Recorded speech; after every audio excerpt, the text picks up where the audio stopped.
আসসালামু আলাইকুম। কিছু কথা বলার জন্য আজকে সরাসরি একদম আপনাদের মুখোমুখি হলাম। বিষয়গুলো হচ্ছে, প্রথম একটা বিষয়, সেই বিষয়টা হচ্ছে অনেকে আমাকে টাকা পাঠাতে যাচ্ছেন যে মুজাহের ভাই তো অনেক ভালো কাজ করতেছে, দেশে এবং দেশের বাইরে থেকে অনেকে আমাকে টাকা পাঠাতে চাচ্ছেন। এখন কিন্তু আমি কারো কাছ থেকে নগদে, বিকাশে, ব্যাংকে কোনো প্রকার লেনদেন করতেছি না কারোর সাথে।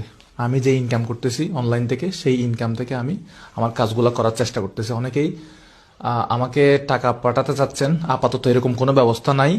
তো আপাতত এরকম কোনো মাধ্যম নাই। আমার টাকা আমি ইনকাম করতেছি, আমি খরচ করতেছি, এখানে কোনো জবাবদিহিতা নাই। যদি আমি আপনার টাকা নেই, তাহলে এখানে একটা জবাবদিহিতার বিষয় আছে। কোথায় কত টাকা, কত পয়সা হিসাব, মানে খরচ করলাম, এটা আমাকে হিসাব দিতে হবে আপনাকে।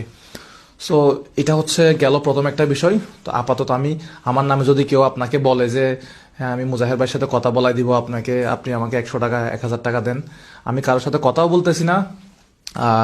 যেগুলো ভিডিও করতেছি এগুলো আমার মতো করে আমি করতেছি, আমার টাকা দিয়ে আমি করতেছি। আমি কারো থেকে আজ পর্যন্ত এই প্রোগ্রামগুলো করার জন্য একটি পয়সাও নিই নাই। এটা হচ্ছে গেল, আলহামদুলিল্লাহ। এরপরে আরেকটা বিষয় হচ্ছে, অনেকে আমার বাসায় চলে আসতেছেন যে মুজাহের ভাইয়ের বাসায় গেলে মনে হয় মুজাহের ভাই হেল্প করবে। বিষয়টা এরকম না। আমার কাজের সাথে আমার বাসার কোনো সম্পর্ক নাই।